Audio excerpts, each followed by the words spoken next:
ચલો બધા પોતાનું માઇક મ્યુટ કરી દે. માલવિકા કરી રહ્યું છે એમનો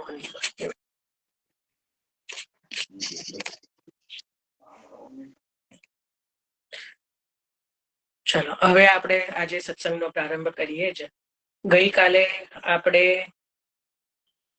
37 શ્લોક સુધી જોયું હતું. 37 દસમ સ્કંદ અધ્યાય બીજો દેવતાઓની સ્તુતિ. એની અંદર આપણે જે છે 37મા શ્લોક સુધીનું ચિંતન કર્યું છે. આજે આપણે બાકીના જે શ્લોક છે 38 થી લઈને 45 સુધીના દ્વિતીય અધ્યાયના એ આજે લઈશું. અને આજે આપણે જે 10મા સ્કંદનો બીજો અધ્યાય દ્વિતીય અધ્યાય જે છે એ વિરામ થશે. બરાબર. તો હવે આપણે 38મા શ્લોકમાં પ્રવેશ કરીએ છીએ. 38મા શ્લોકની અંદર કહી રહ્યા છે કે સંપૂર્ણ દુઃખોને હરવા વાળા ભગવાન આપ સર્વેશ્વર છો. આ પૃથ્વી તો આપનું ચરણ કમળ જ છે. આપના અવતારથી હવે તેનો ભાર ઉતરી ગયો છે. એટલે ધન્ય છે હે પ્રભુ, અમારા માટે એ મોટું સૌભાગ્ય છે કે અમે લોકો આપના સુંદર સુંદર ચિહ્નોથી યુક્ત ચરણ કમળોથી વિભૂષિત એવી પૃથ્વીને જોઈશું અને સ્વર્ગલોકને પણ આપની કૃપાથી કૃતાર્થ જોઈશું. એટલે આ શ્લોકની અંદર સુબોધનીજીમાં મહાપ્રભુજી એક બે વસ્તુ બહુ સુંદર રીતે કહી રહ્યા છે. સૌથી પહેલા તો અહીંયા જે છે પૃથ્વીને ભગવાનનું ચરણ કમળ કહ્યું, ચરણ કમળ રૂપ કહ્યું. પહેલા જે છે કે પૃથ્વીને ભગવાનના ચરણ કમળ રૂપ કહ્યું. તો અને બીજી વસ્તુ કે આપના અવતારથી જે છે કે હવે પૃથ્વીનો ભાર ઉતરી ગયો જ સમજો એમ. એટલે હવે જે પ્રભુનું પ્રાગટ્ય હજી થયું નથી, પણ દેવતાઓ એટલા બધા આનંદમાં છે કે હવે એવું કહી રહ્યા છે, કારણ કે ભગવાનને કોણ રોકી શકે? અત્યારે દેવકીજીના ગર્ભમાં છે તો પ્રાગટ્ય અવશ્ય થવાનું છે. એટલે વર્તમાન કાળ વાપરી રહ્યા છે કે પ્રાગટ્ય આપનું હવે થઈ જ ગયું સમજો એમ. હવે તો આપ ગર્ભમાં પધાર્યા છો તો કઈ પાછા પ્રાગટ્ય લીધા વિના થોડા કઈ પાછા પોતાના ધામમાં પધારશે. એટલે હવે તો આપનું પ્રાગટ્ય થયું અને એનાથી જે છે કે હવે પૃથ્વીનો જે ભાર છે એ ઉતરી જ ગયો સમજો. હવે બીજી વસ્તુ જે મૂળ વાત શ્રી મહાપ્રભુજી સુબોધનીજીમાં કહી રહ્યા છે સમજવાનું એ છે કે અહીંયા દેવતાઓ એવું કહી રહ્યા છે કે આ જે પૃથ્વીને અમે સુંદર સુંદર ચિહ્નોથી યુક્ત એવા આપના ચરણ કમળ જે છે એનાથી યુક્ત આ પૃથ્વીને જોઈશું. હવે એનો અર્થ અહીંયા એવો કે આ એક અસંભવ કાર્ય છે. એટલે સમજો કે દેવતાઓ જે છે એ દેવતાઓમાં પણ જે એવું હોય છે કે એમના પણ જે ચરણ હોય એ ક્યારે ભૂમિનો સ્પર્શ કરે નહીં. દેવતાઓની એ દેવત્વ છે કે દેવતાઓ હંમેશા જમીનથી થોડા ઉપર રહે અને એમનું જે ચરણ છે, એમના જે પગ છે એ ક્યારે પણ ધરતીને સ્પર્શ કરતા નથી. તો ભગવાનના તો જરાક ના જ કરે, કારણ કે ભગવાન તો દેવતાઓથી પણ ઉપર છે. તો ભગવાનના ચરણ પણ જે છે પૃથ્વીને જો એમને પ્રગટ થાય જ્યારે ભક્તોને દર્શન આપવા માટે, તો ભગવાનના ચરણારવિંદ ભૂમિનો સ્પર્શ કરતા નથી. પણ અહીંયા તો જ્યારે આપ પ્રાગટ્ય લેશે, જ્યારે બાળ લીલાઓ કરશે અને ખુલ્લા ચરણારવિંદે જે છે કે ગૌચારણ આદિ લીલા કરશે, ત્યારે ભગવાનના જે 16 ચિહ્નો યુક્ત જે પ્રભુના ચરણારવિંદ એ ભૂમિનો સ્પર્શ પણ થશે અને જે વ્રજની રજમાં પ્રભુના ચરણારવિંદની છાપ જે છે એ પણ સ્થાપિત થશે. એટલે આ એક એવું અસંભવિત કાર્ય પણ જે છે સંભવ થશે. એવું અહીંયા મહાપ્રભુજી સુબોધનીજીમાં એક વિશેષ કહી રહ્યા છે કે અસંભવિત કાર્ય એટલે કે દેવતાઓના પણ જે છે એ ચરણ ધરતી પર અડતા નથી, તો ભગવાનના તો ક્યાંથી અડે? પણ અહીંયા મનુષ્ય અવતાર રૂપે ભગવાન જ્યારે પ્રગટ થશે ત્યારે ભગવાનના ચરણારવિંદ જે છે એ ભૂમિ ઉપર એનો સ્પર્શ પણ થશે, એની છાપ પણ જે છે એ ભગવાનની એ રજની અંદર એના દર્શન થશે તો એ મોટું કૃતાર્થ છે. કારણ કે આવું સૌભાગ્ય જે છે એ વારે વારે મળતું નથી, દરેક અવતારમાં પણ મળતું નથી. આ એક જ અવતાર એવા છે કે જેમાં ભગવાનના ચરણારવિંદની છાપના કે અમને દર્શન થશે. અને બીજી વસ્તુ, પૃથ્વીને તો અમે વિભૂષિત આપનાથી જોઈશું જ જોઈશું, પણ સ્વર્ગને પણ જોઈશું એવું ત્યાં દેવતાઓ કહે છે. તો ઘણાને નવાઈ લાગે કે સ્વર્ગને પણ કેમ? પૃથ્વી ઉપર તો ચલો ભગવાનનું પ્રાગટ્ય થશે તો પૃથ્વીને તો વિભૂષિત જોઈશું, પણ અહીંયા તો દેવતાઓ એવું કહી રહ્યા છે કે પૃથ્વીની સાથે સાથે અમે સ્વર્ગ લોકને પણ આપની કૃપાથી કૃતાર્થ જોઈશું. તો ત્યાં શ્રી મહાપ્રભુજી કહે છે કે કૃષ્ણ અવતારની અંદર પણ જે ભગવાન જે છે એ સ્વર્ગ આદિ લોકમાં કોઈ ને કોઈ લીલાના હેતુથી પધાર્યા છે.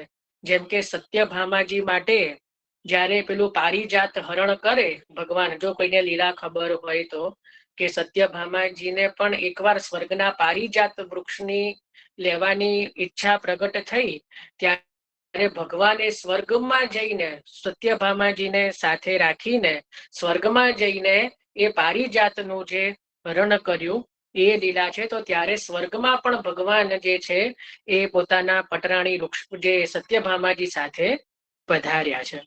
તો એટલા માટે જે છે કે સ્વર્ગને પણ અમે વિભૂષિત જોઈશું આપનાથી. બીજી વસ્તુ છે જે સત્ય અહીંયા ભૂમિનું વર્ણન આવ્યું, તો જેમ રૂક્ષ્મણીજી જે છે એ લક્ષ્મીજીનો અંશ છે, તો એ રીતે જે સત્યભામાજી જે છે એ ભૂ અંશ છે, એટલે ભૂમિ દેવીનો અંશ છે, ભૂમિ રૂપ છે. એટલે એનાથી યુક્ત થઈને, એટલે સત્યભામાજીથી યુક્ત થઈને અમે આપના દર્શન કરીશું ને. એટલે જ અહીંયા ભૂમિને ચરણ કમળ રૂપ કહ્યા, કારણ કે પટરાણી રૂપે જે રૂક્ષ્મણીજી સત્યભામાજી આદિ જે છે એ સદૈવ ભગવાનના ચરણારવિંદની સેવામાં રત રહે છે, એ રહેશે આગળ. એટલા માટે અહીંયા એ રીતે વર્ણન કરી રહ્યા છે કે પૃથ્વીને અને સ્વર્ગલોકને જે છે એ આપના ચરણારવિંદથી યુક્ત જોઈશું. આ 38મો શ્લોક છે. એના પછી 39મો શ્લોક. 39મા શ્લોકની અંદર કહી રહ્યા છે કે હે પ્રભુ, જન્મમાં છો, આપના જન્મના કારણ વિશે અમે કોઈ તર્ક કરીએ તો એટલું જ કહી શકીએ કે આ આપનો એક લીલા વિનોદ છે. એટલે અમે કોઈ તર્ક કરીએ, આપણે કાલે પણ જોયું હતું કે ભગવાનને પ્રગટ થવા માટે કોઈ કારણની જરૂર રહેતી નથી, છતાં પણ જે ભગવાન પ્રગટ થાય છે તો એના માટે અમે એવો તર્ક જ કરી શકીએ કે આ આપનો એક લીલા વિનોદ છે.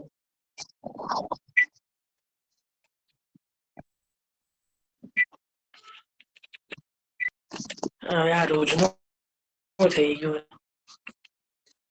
આપણા જ ગ્રુપમાંથી કોઈ કોલ કરી રહ્યું ને.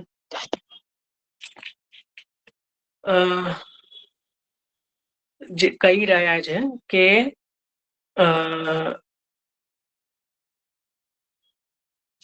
એટલું જ કહી છે કે આ આપનો એક લીલા વિનોદ છે. આવું કહેવાનું કારણ એ છે કે આ આપનો એક લીલા વિનોદ છે. આ કહેવાનું કારણ એ છે, આપ તો દ્વૈતના લેશ માત્રથી રહિત સર્વના અધિષ્ઠાન સ્વરૂપ છો. આ જગતની ઉત્પત્તિ, સ્થિતિ તથા પ્રલય જે દેખાય છે તે અજ્ઞાનને કારણે આપના ઉપર આરોપિત છે. એટલે શું કહી રહ્યા છે કે હે પ્રભુ, આપ તો સ્વયં અજન્મા છો, આપને કોઈ જન્મ લેવાની જરૂર નથી, છતાં પણ અમે આપના જન્મ લેવાનું જે તર્ક કરી રહ્યા છીએ, જે તર્ક કરીએ છીએ, એ કેવલ ને કેવલ આપના લીલા વિનોદ છે. એવું કહી રહ્યા છે કે જે આપનો લીલા વિનોદ છે. હવે જુઓ, જેની જોડે શ્રીમદ ભાગવતજી હોય ને જ્યાં શ્લોક ખોલીને બેઠા હોય, એમાં 39મા શ્લોકની અંદર વિના વિનોદમ એવો શબ્દ છે. એટલે દેવતાઓ કહી રહ્યા છે કે આ આપનો જે છે એ વિનોદ છે. વિનોદ એટલે પ્રભુનો એક પ્રકારે વિનોદ, બરાબર. હવે આ વિનોદ શબ્દના મહાપ્રભુજી અલગ અલગ અર્થો કરે છે સુબોધનીજીમાં, એ આપણે પહેલા જોઈએ. પહેલું તો અહીંયા દેવતાઓ જે કહે છે કે હે પ્રભુ, આ તો આપનો એક વિનોદ છે, તેનો પહેલો અર્થ કર્યો વિનોદ એટલે લીલા. જે લખતા હોય એ લખજો. પહેલો અર્થ શ્રી મહાપ્રભુજીએ કર્યો. વિનોદ એટલે લીલા, કે આ આપનો એક લીલારૂપી વિનોદ છે. કયો? પ્રગટ થવાનો. કયો વિનોદ? પ્રગટ થવાનો. બરાબર. એટલે વિનોદનો પહેલો અર્થ મહાપ્રભુજીએ કર્યો લીલા. હવે મહાપ્રભુજી સંધિ છૂટી પાડી પાડીને અર્થો બતાવી રહ્યા છે અલગ. વિનોદનો અર્થ કર્યો વી એટલે કાલ. વી એટલે કાલ અને નોદ એટલે પ્રેરવું. વિનોદમાં વી એટલે કાલ અને નોદ એટલે પ્રેરવું, પ્રેરણા કરવી. એટલે જે કાલને પણ જે પ્રેરણા કરનારા છે એ ભગવાન છે. એટલે જે કાલ એટલે જે આ સમય છે એ ભગવાન અને ભક્તો, જે ભગવાન અને ભગવાનના ભક્તો, એ બંનેને એ ક્યારેય પણ એ બાધક રૂપ થતો નથી, એવું શ્રી મહાપ્રભુજી કહી રહ્યા છે. વી એટલે કાલ અને નોદ એટલે પ્રેરવું. એટલે જે કાલને પણ જે પ્રેરણા આપનારા છે એવા ભગવાન. બરાબર. આ બીજો અર્થ કર્યો વિનોદનો. એના પછી ત્રીજો અર્થ મહાપ્રભુજી કરી રહ્યા છે, તૃતીય અર્થ. વી એટલે સંસાર. વીનો અર્થ સંસ્કૃતમાં કરી રહ્યા છે સંસાર. અને ચોથો જે છે, વી એટલે સંસાર અને નાવી. નાવી એટલે નૌકા. જે વિના વિનોદમ છે ને, જે શબ્દ નીચે મેં લાઈન કરાઈ, તો એમાં વી એટલે સંસાર, નાવી એટલે નૌકા અને નોદ એટલે પ્રેરણ. પ્રેરણ એટલે ખેંચવું. પ્રેરણ એટલે ખેંચવું. તો અહીંયા મહાપ્રભુજી કહી રહ્યા છે કે જેમ ગજેન્દ્ર, આપણે ગજેન્દ્ર મોક્ષ જાણીએ છે, કે જેમ ગજેન્દ્ર જેવા જે પોતાના ગર્વથી બલિષ્ઠ જીવો પણ જ્યારે પોતાના બલનો અહંકાર છોડીને ભગવાનના શરણમાં આવે છે, તો ભગવાન એ સ્વયં આ સંસારમાં નૌકા રૂપ બનીને એને ખેંચી લે છે. ભગવાન જે છે પોતાના ભક્તોને આ સંસાર રૂપી સમુદ્રમાંથી નૌકા રૂપ બનીને જે ખેંચનારા છે, એટલા માટે અહીંયા વિનોદ શબ્દ વાપર્યો. સમજ પડી? નોદનો અર્થ ખેંચવું કર્યું, વીનો અર્થ કર્યો સંસાર અને નાવી એટલે જે નૌકા રૂપ જે છે એવા ભગવાન. એટલે જે સંસારની અંદર પડેલા જીવો છે એને ભગવાન નૌકા રૂપ બનીને ખેંચી લેનારા છે સંસારમાંથી. એટલા માટે અહીંયા વિનોદ શબ્દ કયો. અને ચોથો અર્થ કહી રહ્યા છે છેલ્લો, વી એટલે વગરનો. કયો કીધો? વી એટલે વગરનો. અને બાકીના અર્થ આગળ જુઓ. એટલે શું કહી રહ્યા છે કે જેમ આ સંસારમાં જ્યારે બીજું કોઈ જ સાધન નથી, કોઈ નૌકા નથી, સંસારમાં તરવાની જ્યારે કોઈ જ જ્યારે સાધન રહ્યું નથી, ત્યારે પોતાના ભક્તોને નિસાધન જાણીને જે ખેંચી લે છે સંસારમાંથી. નિસાધન જનોદ્ધાર કરણ પ્રગટીકૃત ગોકુલેશ સ્વરૂપ શ્રી વલ્લભ શરણમ મમ. શ્રી હરિરાયજીનો એક ગ્રંથ છે શ્રી વલ્લભ ભાવાષ્ટકમ. બીજો જે કાલે જોયો ને, બીજો પણ શ્રી વલ્લભ ભાવાષ્ટકમ છે. અંદર આ શરણાષ્ટકમ, સોરી મારે બોલવામાં ભૂલ થઈ, શ્રી વલ્લભ શરણાષ્ટકમ એનો પહેલો શ્લોક છે કે નિસાધન જનોદ્ધાર કરણ પ્રગટીકૃત ગોકુલેશ સ્વરૂપ શ્રી વલ્લભ શરણમ મમ. તો નિસાધન જનોદ્ધાર કરણ પ્રગટીકૃત એટલે કેવલ અને કેવલ મહાપ્રભુજી સસાધન જીવો માટે નથી પ્રગટ થયા. સમજો કે જે બહુ બધું જ્ઞાન આદિ અર્જિત કરવા સમર્થ છે, બહુ બધું જપ તપ સાધનો કરવા માટે સમર્થ છે, એવા જીવો માટે મહાપ્રભુજીનું પ્રાગટ્ય નથી. પ્રાગટ્ય અને કેવલ નિસાધન જીવો માટે છે, એવું સ્પષ્ટ શ્રી હરિરાયજી કહી રહ્યા છે. કે જેમ પહેલા પીરીબી ના કીધું કે જે બહુ બધું સુબોધનીજીના અર્થો વાંચીને બેઠા હોય, તો અહીંયા પરીક્ષા માટે જો કોઈ બેઠું હોય તો એના માટે આ નથી. આ શેના માટે આપણે સત્સંગ કરી રહ્યા છીએ? કે જેને ક્યારેય સુબોધનીજીનો આસ્વાદન માણ્યું જ નથી, તો એ માટે જ એમાં વિશેષ આનંદ છે. પછી કોઈ પરીક્ષાર્થે ચર્ચા કરવા બેસી જાય, આમાં તો આમ છે, આમાં તો આમ છે, તો એ બધા માટે અહીંયા નથી. તો એ જ રીતે શ્રી મહાપ્રભુજીને પણ બહુ સહસાધન વાળા જીવોમાં ઇન્ટરેસ્ટ નથી. સમજો કે જે બહુ બધું કરી શકવા સમર્થ હોય ને, મહાપ્રભુજીને એના પર છોડી દે છે કે એની જાતે એનો ઉદ્ધાર કરશે. જેમ બે પ્રકારના બચ્ચા હોય, એક તો બિલાડીનું અને એક વાંદરાનું. મોટે ભાગે શાસ્ત્રમાં બે જે છે એને ઉદાહરણ આપવામાં આવે છે. જે વાંદરાના બચ્ચાને જે પેલી જે હોય એની માતા જે હોય તો એને લઈને ફરવું પડે, અને બિલાડીનું બચ્ચું જે છે એ માતાને વળગીને ચાલે. એ માતાનું જે છે એ રીતે વળગીને ચાલે એ રીતના કંઈક અર્થો હોય છે. તો અહીંયા જ્ઞાન માર્ગીઓ અને પ્રેમ માર્ગી એ રીતે બે પ્રકારના જે છે એ ભક્ત બતાવ્યા છે. કે એક જે છે પોતાની રીતે બધું કરી લે છે, અને બીજા જે છે મહાપ્રભુજીના કે ભગવાનના ચરણારવિંદને આશ્રિત બની એને જે ચોંટીને જે ચાલનારા છે. તો જે મહાપ્રભુજીનું પણ પ્રાગટ્ય નિસાધન જનો માટે છે. તો અહીંયા પણ એ જ અર્થ કર્યો કે જ્યારે વી એટલે વગરનો, જ્યારે કોઈ સાધન વગરના જે જીવો છે એને સંસારમાંથી ખેંચનારા ભગવાન છે. એટલા માટે અહીંયા શબ્દ આવ્યો છે વિના વિનોદમ. એટલે અહીંયા વિનોદના અલગ અલગ અર્થો શ્રી મહાપ્રભુજીએ સુબોધનીજીમાં બતાવ્યા. તો એ જ અહીંયા કહી રહ્યા છે કે આ તો આપનો એક વિનોદ છે. વિનોદના અર્થ હવે જોઈ લીધા. પછી કહી રહ્યા છે કે આપ તો અદ્વૈત છો. જો અહીંયા પણ જે છે વારે વારે દરેક અક્ષરમાં આપણને મહાપ્રભુજીનો જ સિદ્ધાંત મળશે. શ્રીમદ ભાગવતજીમાં શું કહી રહ્યા છે કે આપ તો જરા પણ લેશ માત્ર પણ દ્વૈતથી રહિત છો. એટલે શું થઈ ગયું? શુદ્ધાદ્વૈત. કારણ કે લેશ માત્ર પણ દ્વૈતથી અભિન્ન છો, એટલા માટે આપ શુદ્ધ અદ્વૈત છો, સર્વના અધિષ્ઠાન રૂપ છો. અને સર્વની ઉત્પત્તિ, સ્થિતિ અને પ્રલય જે છે એ સર્વ એ તો માત્ર અજ્ઞાન રૂપ જે છે એ માને છે, બાકી તો કશું થતું નથી. આપ જ એક કેવલ જે છે સચ્ચિદાનંદ રૂપ અને અધિષ્ઠાન રૂપ છો. બરાબર. આ 39મો શ્લોક. હવે 40મો શ્લોક બહુ છેલ્લો શ્લોક જે ભગવાનની સ્તુતિનો એ અદ્ભુત છે. એમાં આપણે થોડું વિશેષ ચિંતન કરવાનું છે. 40મા શ્લોકમાં શું કહે છે કે હે પ્રભુ, આપે જે અનેક વાર મત્સ્ય, હયગ્રીવ, કચ્છપ, નૃસિંહ, વારા, હંસ, રામ, પરશુરામ અને વામન આ અવતાર ધારણ કરીને અમારી અને ત્રણેય લોકોની રક્ષા કરી છે, તેવી જ રીતે હે પ્રભુ, આપ આ વખતે પણ પૃથ્વીનો ભાર ઉતારો. હે યદુનંદન, અમે આપના ચરણોમાં વંદન કરીએ છીએ. આ એનો અર્થ છે. હવે ફરી લઉં છું. જો અહીંયા દેવતાઓ ભગવાનના કેટલા અવતારો ગણાવે છે એ તમે પણ ગણજો. આનું આમ જ રહસ્ય છુપાયેલું છે. મહાપ્રભુજી સુબોધનીજીમાં બતાવી રહ્યા છે.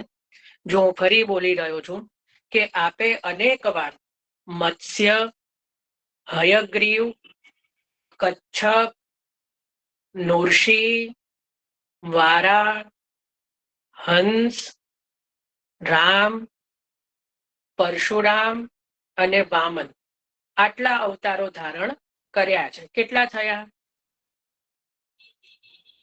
9. બહુ સુંદર. 9 અવતાર બતાયા. બરાબર. દેવતાઓએ અવતાર બતાયા. હવે મહાપ્રભુજી આ શ્લોકનો છે ને એક બહુ વિશિષ્ટ રૂપે અર્થ કરે છે.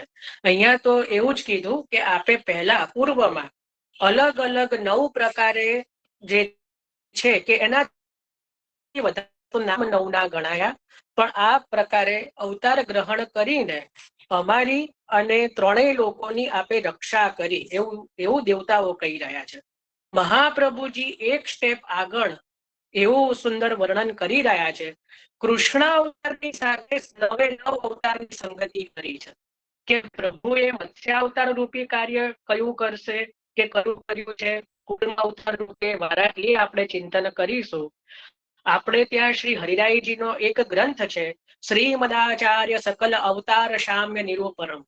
જેને ના ખબર હોય લખી દેજો, શ્રીમદાચાર્ય સકલ અવતાર શામ્ય નિરૂપણમ.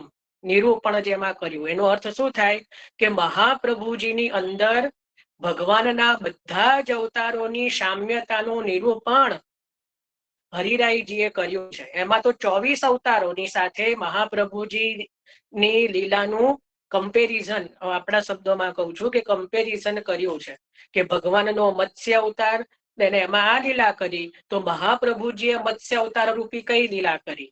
પછી જેમ આગળ ભગવાને કૂર્મ અવતાર રૂપે આ લીલા કરી, તો મહાપ્રભુજીએ કૂર્મ રૂપી કઈ લીલા કરી. એ રીતે 24 અવતારો સાથે સંગતિ હરિરાયજીએ બતાવી છે. જો કદાચ કોઈએ એ ગ્રંથ વાંચ્યો હોય કે નહીં, જેને વાંચ્યો હોય એ ધન્યવાદ છે.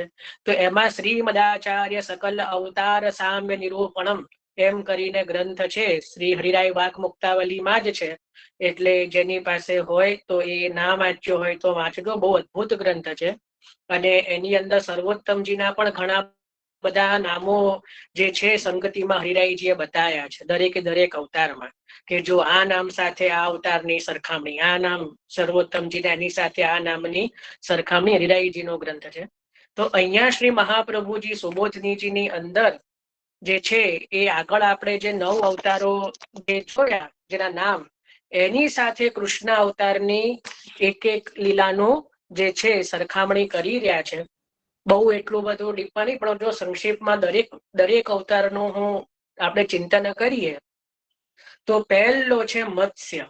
પ્રથમ અવતાર બતાવ્યો મત્સ્ય અવતાર. તો એમાં જેમ મહાપ્રભુજી કહે છે કે જ્યારે પ્રલય વખતે જલમાં પ્રવેશ કરીને જે સત્યવ્રતને ઉગાર્યો, પોતાના ભક્તને જે ત્યાં મત્સ્ય અવતારમાં ઉગાર્યો, તો એ જ રીતે જે કહે છે કે જ્યારે મહાભારતનું યુદ્ધ, જે પ્રલય રૂપી મહાભારતનું યુદ્ધ થવાનું હતું, ત્યારે ભગવાને જે છે ભીમ પાસે જરાસંઘનો વધ કરાવ્યો. ભીમની પાસે રહીને ભગવાને જરાસંઘનો વધ કરાવ્યો. અહીંયા મત્સ્ય અવતારની જે છે સંગતિ મહાપ્રભુજીએ બતાવી. બરાબર. હવે બીજું હયગ્રીવ અવતાર, બીજો અહીંયા બતાવ્યો છે હયગ્રીવ. હયગ્રીવ અવતાર જે છે એ વેદોના રક્ષણ માટે થયો છે. શું? હયગ્રીવ અવતાર જે છે એ વેદના રક્ષણ માટે ભગવાને લીધો છે. એ જ રીતે કૃષ્ણ અવતારમાં ભગવાન યુધિષ્ઠિરના યજ્ઞમાં, યુધિષ્ઠિરનો જે વૈદિક યજ્ઞ છે એનું રક્ષણ કરવા માટે ભગવાને શિશુપાલને હણ્યો. કારણ કે અગ્ર પૂજા કોની થવી જોઈએ ત્યાં યજ્ઞમાં, એનો પ્રશ્ન આવ્યો. બધાએ સર્વ એકમતથી ભગવાનનું નામ લીધું, પણ શિશુપાલે જે છે એનો વિરોધ કર્યો. ત્યારે જે છે કે એ વૈદિક જે એ યજ્ઞ રૂપ જે વેદ જે છે એના રક્ષણ માટે ત્યાં શિશુપાલને હણ્યો. આ હયગ્રીવ અવતારનું સામ્ય થયું. સમજ પડે છે ને? બહુ ફાસ્ટ નથી જતું ને, થોડું નહીતર ફરીથી આપણે લઈશું. મહાપ્રભુજી એક એક અવતારનું અહીંયા સામ્યતા બતાવી રહ્યા છે. પહેલા આપણે મત્સ્ય જોયું અને હવે આ હયગ્રીવ અવતાર. હવે ત્રીજો અવતાર બહુ સુંદર છે, કૂર્મ અવતાર. કૂર્મ અવતારમાં જેમ મંદલાચરને ધારણ કર્યો, મંદલાચર પર્વતને પેલું સમુદ્ર મંથન કરવા માટે જેમ ધારણ કર્યો, તો એ રીતે કૃષ્ણ અવતારમાં પ્રભુએ ગોવર્ધન ધારણ કર્યો. એટલા જ માટે આપણે ત્યાં અપને અપને ટોલ કહત વ્રજવાસિયા જો પદ તમે જુઓ ને, સમજો ને, તો ત્યાં એ પદમાં સમુદ્ર મંથનની જ ઉપમા સુરદાસજીએ આપી છે કે રત્ન ભઈ સબ ગોપિકા કાન વિલોવન હાર એમ કરીને. તો એની આખી અલગ ભાવના, આખી સમુદ્ર જે છે એવી ભાવના અપને અપને ટોલમાં પણ સુરદાસજીએ એ જ વર્ણન કર્યું છે. અહીંયા મહાપ્રભુજી પણ એ જ કહી રહ્યા છે કે જેમ કુર્મા અવતારમાં મંદલાચર જે પર્વત છે એને આપે પોતાની પીઠ ઉપર ધારણ કર્યો, એવી રીતે કૃષ્ણ અવતારમાં પોતાના ટચલી આંગળી પર શ્રી ગોવર્ધન ધરણ એટલે શ્રી ગોવર્ધનને ધારણ કર્યો. તો ત્યાં કુર્મ અવતારની સામ્યતા થઈ. એના પછી કે છે નૃસિંહ ભગવાન. તો જેમ પોતાના ભક્ત પ્રહલાદની રક્ષા માટે એના જ પિતા જે છે હરણાકશ્યપુનો ભગવાને વધ કર્યો, બરાબર ને? પ્રહલાદની રક્ષા માટે પણ પ્રહલાદના જ પિતા હિરણાકશ્યપુનો વધ કર્યો. એ જ રીતે અહીંયા પાંડવોની રક્ષા માટે પાંડવોના જ પિતામહ, પાંડવોના દાદા, પેલામાં પિતા છે, બરાબર, જે પ્રહલાદના પિતા છે ત્યાં નૃસિંહ અવતારમાં. અહીંયા પિતામહ એટલે દાદા એવા ભીષ્મ પિતામહનો ત્યાં કુરુક્ષેત્રમાં આપે સંહાર એટલે વધ કરાવ્યો, બરાબર, પાંડવોની રક્ષા માટે. તો ત્યાં જે થયું નૃસિંહ અવતારનું સામ્ય શ્રી મહાપ્રભુજીએ બતાવ્યું. એના પછી પાંચમો અવતાર બતાવ્યો વારાહ અવતાર, વરાહ ભગવાન. તો જેમ વારાહ અવતારમાં ભૂમિનો ઉદ્ધાર કર્યો, પૃથ્વીનો ઉદ્ધાર કર્યો ને વારાહ ભગવાને પોતાની દાઢ ઉપર, અને હરણાક્ષ જે રાક્ષસ છે એનો વધ કર્યો. તો એ રીતે અહીંયા મહાપ્રભુજી બે વસ્તુ બતાવે છે કે જેમ એક તો વારા અવતારમાં ભૂમિનો ઉદ્ધાર કર્યો અને બીજું જે છે કે હિરણાક્ષને માર્યો. તો એ રીતે જે છે ભૂમિનો ઉદ્ધાર તો વ્રજમાં થયો, કારણ કે હમણાં જ જેમ આપણે જોયું કે ખુલ્લા ચરણારવિંદે પ્રભુ ભૂમિ ઉપર ચાલ્યા છે, તો ત્યાં ભૂમિનો ઉદ્ધાર જે વ્રજમાં કર્યો. અને બીજું જે છે કે જેમ હિરણાક્ષને માર્યો એવી રીતે ભગવાને દ્વારકા લીલામાં જે રૂક્ષ્મણી હરણ કર્યું એમાં રૂકમીને માર્યું. એટલે જે રૂક્ષ્મણીજીના પિતા કે જે પ્રભુએ હરણ કર્યું એટલે એમાં જે છે કે એનો વિરોધ કર્યો. તો ત્યાં જે છે એ રૂકમી જે છે રૂક્ષ્મણીજીના જે પિતા છે એને પ્રભુએ ત્યાં વધ કર્યો. તો ત્યાં વારાહ અવતારનું સામ્ય શ્રી મહાપ્રભુજીએ બતાવ્યું. હવે છઠ્ઠો અવતાર હંસ અવતાર. કયો? હંસ અવતાર. હંસ અવતારમાં જે ભગવાને સનકાદિકોને તત્વનો ઉપદેશ આપ્યો. તત્વનો ઉપદેશ હંસ અવતાર સ્વરૂપે સનકાદિક મુનિઓને આપ્યો. એ રીતે કુરુક્ષેત્રમાં ભગવાને ભગવદ ગીતાનો ઉપદેશ અર્જુનને આપ્યો. ત્યાં સનકાદિકો, સનક સનંદન આદિ જે સનકાદિકો છે એને ત્યાં તત્વનો ઉપદેશ હંસ અવતારમાં આપ્યો. અહીંયા કુરુક્ષેત્રમાં ભગવાને ભગવદ ગીતાનો ઉપદેશ અર્જુનને આપ્યો. તો અહીંયા હંસ અવતારનું સામ્ય થયું. સમજ પડે છે ને? આમાં કઈ અઘરું બહુ એટલું છે નહીં. એક એક અવતારની આપણે સામ્યતા શ્રી મહાપ્રભુજી બતાવી રહ્યા છે. હવે સાતમો ને આઠમો અવતાર છે એ છે રઘુનાથજી અને પરશુરામ. રઘુનાથજીએ પણ અનેક રાક્ષસોને માર્યા. તો અહીંયા પણ મહાપ્રભુજી કહે છે કે મહાભારતના યુદ્ધ દ્વારા અનેકો જે છે આસુર જે છે એ બધાનો પ્રભુએ અંત કર્યો. અને પરશુરામજીએ જેમ અનેક ક્ષત્રિયોને માર્યા, તો અહીંયા પણ ભગવાને અનેક જે ક્ષત્રિયો રાજાઓ હતા અને જે ભૂમિના ભાર રૂપ થયા હતા એ બધાનો સંહાર કર્યો. એટલે રઘુનાથજી અને પરશુરામ અવતારનું કૃષ્ણ અવતારમાં સામ્યતા થઈ. અને છેલ્લો અવતાર છે વામન અવતાર. કયો અવતાર? અહીંયા જે નવમું નામ જે દેવતાઓ કહી રહ્યા છે એ વામન અવતાર. તો ત્યાં વામનમાં જેમ છે કે બલિને પાતાળમાં ચાંપ્યો અને પાતાળનું રાજ્ય બલિને આપ્યો. ભગવાન ચાહત તો પોતે પણ જે રાજ્ય કરી શકત, પણ પોતે બલિને રાજ્ય સોંપ્યું. તો એ રીતે અહીંયા જે છે કે કંસને મારીને ઉગ્રસેનને રાજ્ય આપ્યું મથુરાનું. ભગવાન ચાહત તો ત્યાં કંસને મારીને પોતે પણ રાજા બની શકત, પણ ભગવાને એવું કર્યું નહીં. ત્યાં પોતે મથુરાનું રાજ્ય ઉગ્રસેનને આપ્યું. તો એ અહીંયા વામન અવતાર. અને પાછું ભગવાનની જે આયુ છે કંસને મારી, વામન એટલે નાની વયના, બરાબર ને? તો અહીંયા પણ જે ભગવાનની આયુ છે 11-12 વર્ષની છે. એટલે એ રીતે પણ વામન જોડે સામ્યતા બતાવી. તો આ રીતે જે 9 અવતારો દેવતાઓએ કયા, મહાપ્રભુજીએ એ બધાની સામ્યતા કૃષ્ણ અવતાર જોડે શ્રી સુબોધનીજીમાં દર્શન કરાવી છે. બરાબર. તો અહીંયા દેવતાઓએ જે ભગવાનની જે સ્તુતિ કરી એ અહીંયા વિરામ થાય છે. બરાબર. આમાં કોઈને કઈ પ્રશ્ન કે કઈ બી? કારણ કે હવે એક શ્લોક જે રહ્યો એ દેવકીજીને કહી રહ્યા છે ભગવાન. બાકી અત્યારે સુધી આપણે જે જોયા 15 શ્લોકો જે છે એ દેવતાઓએ ભગવાનની સ્તુતિ કરી. અને છેલ્લા શ્લોકની અંદર તો બધા જ અવતારોનું પણ વર્ણન આવી ગયું. તો અહીંયા સુધી 40 શ્લોકો વિરામ થયા. હવે 41મો શ્લોક.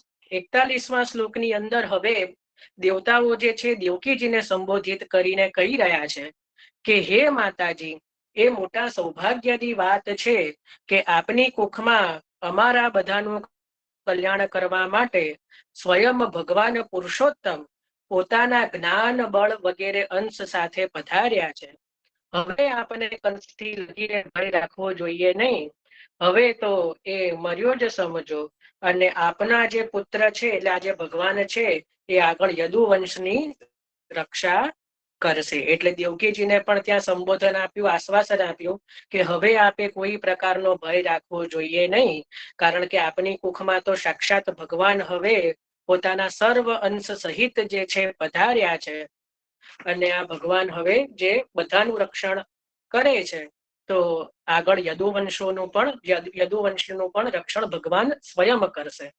તો આટલું જે છે એ દેવતાઓએ સ્તુતિ કરી અને હવે આગળ સુખદેવજી છેલ્લા શ્લોકમાં કહી રહ્યા છે કે આ પ્રમાણે હે પરીક્ષિત, બ્રહ્માજી દેવતાઓએ ભગવાનની સ્તુતિ કરી અને તેમનું રૂપ આવું જ છે એવું કઈ નિશ્ચિત પ્રકારે કહી શકાતું નથી. જો હવે સુખદેવજી શું કહે છે, એક ચોખવટ કરી કે દેવતાઓએ આટલી બધી સ્તુતિ કરી છતાં પણ એટલું જ એ કોઈ નિશ્ચિત રૂપે કહી શકે દેવતાઓ પણ કહેવાને સમર્થ નથી. એટલે એવું ના માનીશ કે ભગવાનનું આ 15 શ્લોકમાં જે વર્ણન આવ્યું એટલે જ સુધી સીમિત છે. ભગવાન ત્યાં સુધી ભગવાનનું જે બલ છે, ઐશ્વર્ય છે, પરાક્રમ છે એ કોઈ આ 15 શ્લોકમાં વર્ણન થઈ જાય એટલું સીમિત નથી. એટલે ભગવાનનું જે સ્વરૂપ છે એ કોઈ નિશ્ચિત રૂપે કહી શકાતું નથી. બધા પોતપોતાની અનુસાર નિરૂપણ કરી રહ્યા છે. એટલે જાકી રહી ભાવના જૈસી પ્રભુ મૂર્તિ તિન દેખી તૈસી. કોઈ કે મારા પ્રભુ ગૌર વર્ણના, કોઈ કે મારા પ્રભુ શ્યામ વર્ણના, કોઈ કે મારા પ્રભુ આટલા 7 વર્ષના, કોઈ કે મારા પ્રભુ બાલ રૂપે, કોઈ કે કિશોર રૂપે. તો જાકી રહી ભાવના જૈસી પ્રભુ મૂર્તિ તિન દેખી તૈસી. ભગવાન એને ભાવરૂપ થઈને પ્રગટ થાય છે. એટલે કોઈની પણ ભાવના ભાવાત્મક એને જ કહેવાય કે જે સત્ય પણ નથી ને અસત્ય પણ નથી.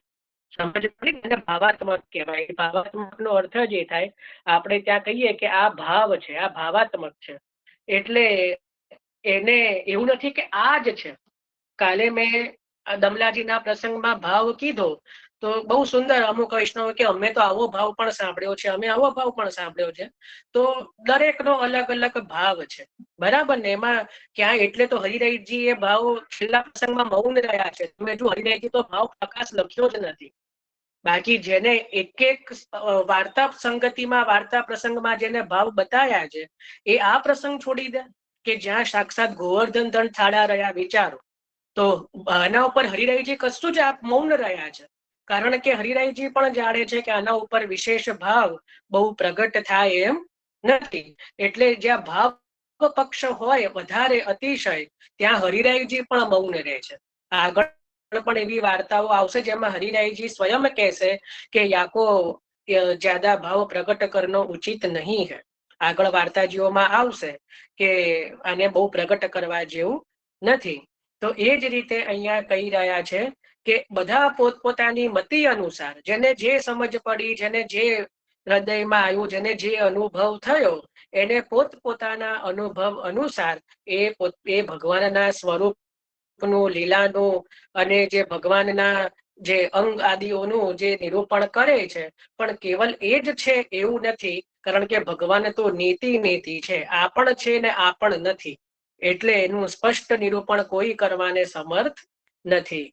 એટલે આટલું કર્યા પછી જે બ્રહ્માજી અને શંકરજીને એટલે મહાદેવજીને આગળ કરીને બધા દેવતાઓ પોતાના ધામમાં સીધાવી ગયા. એટલે ભગવાનની સ્તુતિ કરીને બધા પોતપોતાના ધામમાં સીધાવી ગયા. આ રીતે અહીંયા 10મ સ્કંદનો 2ય અધ્યાય શ્રી મહાપ્રભુજીની કૃપાથી આજે વિરામ થયો. હવે કાલે વિરામ તો થયો, પણ કાલે આપણે આનું પુનરાવર્તન કરવાનું છે. પણ હવે બધાને ખબર છે પુનરાવર્તન એટલે આજે જેને પ્રશ્ન હોય કરી દો, નહીતર કાલે મારા પ્રશ્ન આવશે. આપણે પ્રશ્નોત્તરી રૂપે કાલે 2ય અધ્યાયનું પુનરાવર્તન કરીશું. હું પ્રશ્ન કરતો જઈશ, જેને જવાબ ખબર હોય એ હેન્ડ રેઝ કરશે અને આપણે એ પ્રમાણે ફરીથી આખા 2ય અધ્યાયનું પુનરાવર્તન પ્રશ્નોત્તરીના રૂપમાં કાલે કરીશું અને કાલે પૂર્ણ રીતે દ્વિતીય અધ્યાય વિરામ આપીશું.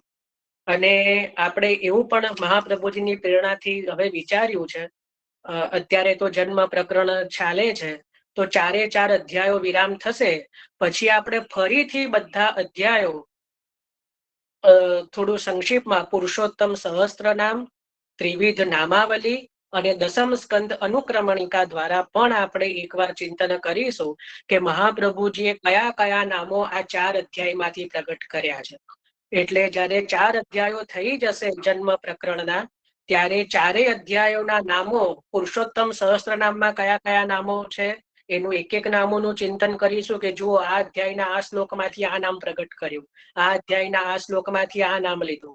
એ રીતે ત્રિવિધ નામાવલીમાં પણ જે પ્રથમ નામાવલી છે એમાં પણ દસમ સ્કંદની નામાવલીમાં જે એટલે 4 અધ્યાયની જે નામાવલી એનું જોઈશું. અને એના પછી જે અનુક્રમણિકા છે એ અનુક્રમણિકામાં કયા કયા શ્લોકમાં કઈ કઈ રીતે શ્રી મહાપ્રભુજી જન્મ પ્રકરણનું ચિંતન કરે છે, બતાવે છે, એ પણ આપણે જોઈશું. પણ એ 4 અધ્યાયો વિરામ થશે પછી, અને પછી જયારે આપણે તામસ પ્રકરણમાં પ્રવેશ કરીશું ત્યારે તો એક એક અધ્યાયમાં જ આપણે 5મા અધ્યાયમાં 5મા અધ્યાયના છઠ્ઠા સાતમાના સાતમામાં એ રીતે કરીશું. તો આ શ્રી મહાપ્રભુજીની જ પ્રેરણા છે, મહાપ્રભુજીની જ કૃપાથી થશે, પણ થોડું બૃહદ છે કાર્ય બધું.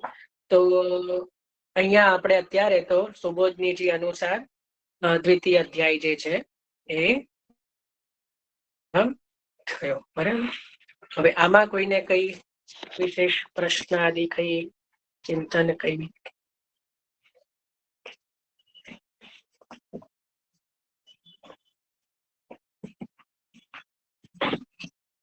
નહીં જોય, કારણ કે બધા